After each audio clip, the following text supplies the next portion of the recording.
Good morning student. तो आज हम +2 क्लास हिस्ट्री 9 लेसन शासक और ईगल, तो इसका फोर्थ पार्ट चल रहा था, अकबरनामा एंड बादशाहनामा। तो हम बात करते हैं अकबरनामा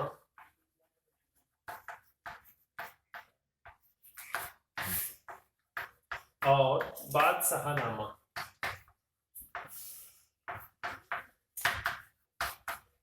अकबर के जीवन के बारे में, जो अकबरनामा के बारे में वर्णन से पढ़ेंगे, हम डिटेल से पढ़ेंगे। एंड जैसे हमने इससे पहले सुलह कुल के बारे में पढ़ा था, अबुल फजल जो राइटर था उसने 5 पार्ट, जो 5 जिल्दों में इसके पार्ट कर रखे हैं। तो ऐसे ही हम अकबर के बारे में देखेंगे, अकबरनामा के बारे में। तो महत्वपूर्ण चित्रित मुगल इतिहासों में सर्वाधिक ज्ञात अकबरनामा और बादशाहनामा, राजा का इतिहास बोलते हैं इसको, बादशाहनामा का मीन्स बादशाह राजा ही होता है। प्रत्येक पांडुलिपि में औसतन 150 पूरे 150 पूरे अथवा दोहरे पृष्ठों पर लड़ाई, घेराबंदी, शिकार, इमारत निर्माण, दरबारी दरस्य आदि के चित्र है। यस, तो अकबरनामा के लेखक अबुल फजल का जो पालन पोषण मुगल राजधानी आगरा में हुआ था। तो हम बात करते हैं अबुल फजल, जो एक मुगल दरबार में पोइट था जिसने अकबरनामा बुक लिखी है। वह अरबी, फारसी, यूनानी दर्शन और सूफीवाद में पर्याप्त निषाद था। यस, अनेक भाषाओं का उसको ज्ञाता था। तो इससे भी अधिक वह एक प्रभावशाली विवादी स्वतंत्र चिंतक था। उसने लगातार दकियानूसी उल्मा के विचारों का विरोध किया था। यह सी अगेंस्ट भी था, उल्मा के खिलाफ था।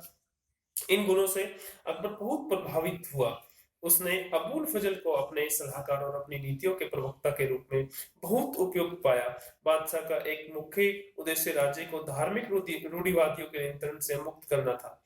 मीन्स जो स्टीरियोटाइप, जो विचार थे, उनसे मुक्त करना था। तो दरबारी इतिहासकार जो कोर्ट में जो आता था, हिस्टोरियंस के रूप में, अबुल फजल ने अकबर के शासन से जुड़े विचारों को न केवल आकार दिया बल्कि उनको स्पष्ट रूप से व्यक्त भी किया। तो 1589 में शुरू कर अबुल फजल ने अकबरनामा पर 13 वर्षों तक कार्य किया था। तो 1589 में स्टार्ट किया था 89, और अगले 13 इयर्स काम इससे करता था। अकबरनामा के बारे में वर्णन से, डिटेल से इसके 13 साल तक कार्य किया। इस दौरान कई बार उसने प्रारूप भी किया, कुछ एक चेंजमेंट भी किया है। यदि इतिहास घटनाओं के वास्तविक विवरण और शासकीय दस्तावेज होता था, जानकार व्यक्तियों के मौखिक प्रमाणों, पहले ओरल चीज ज्यादा होती थी। मीन्स राइट डाउन बहुत ही कम होते थे, मोस्टली चीज रिटन चीज बहुत कम होती थी, ओरल ज्यादा होती थी, मौखिक विभिन्न प्रकार के साक्ष्यों पर आधारित थे। यस, जो भी एविडेंस मिलते थे उसके बेस पे उसने 13 साल तक अकबरनामा में काफी जो एक के बाद एक परस्त जोड़ा। और अकबरनामा को 3 जिल्दों में विभाजित किया गया, जिनमें से प्रथम 2 इतिहास है और तीसरी जिल्द जो आईने अकबरी है। पहली जिल्द में आदम से लेकर अकबर के जीवन के एक खगोलीय कालचक्र तक 30 वर्ष का मानव जाति का इतिहास है। दूसरी जिल्द अकबर के 46वें शासक वर्ष 1601 पर खत्म होती है। यस, अकबर ने जो मोस्टली 50 साल तक शासन किया था, जस्ट तो 1556 में सेकंड बैटल ऑफ पानीपत से लेके और 1605 तक इसने अकबर ने काम किया है। मीन्स शासक रहा है, राजा रहा है।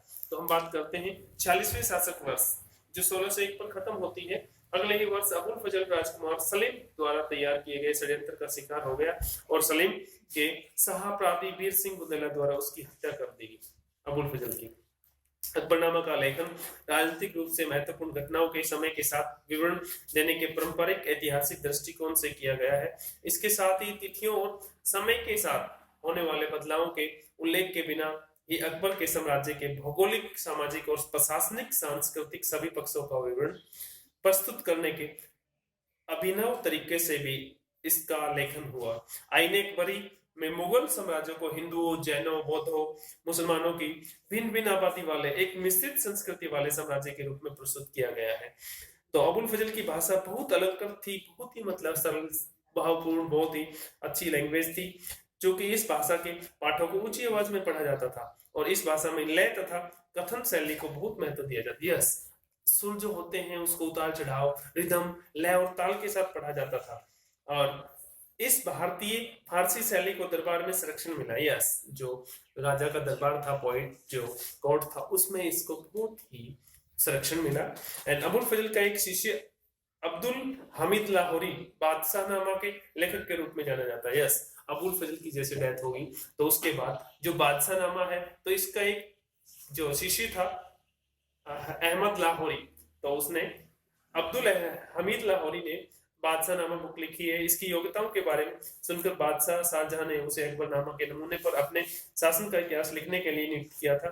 और बादशाहनामा भी एक सरकारी इतिहास है, एक गवर्नमेंट हिस्टोरियंस है। इसकी 3 जिल्दें हैं, 3 पार्ट में है, प्रत्येक जिल्द 10 चंद्र वर्षों का ब्यौरा देती है। लाहौरी ने, जो हामिद लाहौरी था, बादशाह के शासनकाल 1627 से 1647 के पहले 2 दशकों पर पहला और दूसरा दफ्तर लिखा, पार्ट लिखा इन जिल्दों में।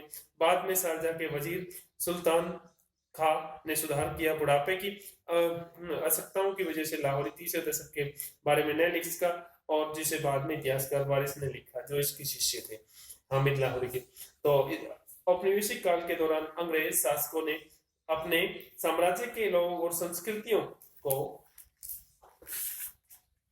बेहतर ढंग से समझने के लिए भारतीय इतिहास का अध्ययन तथा उपमहाद्वीप के बारे में ज्ञान का विलेखागार स्थापित करना शुरू किया। 1784 में सर विलियम जोन्स द्वारा स्थापित एशियाटिक सोसाइटी ऑफ बंगाल ने, सर विलियम जोन्स ने 1784 में एशियाटिक सोसाइटी की स्थापना की थी।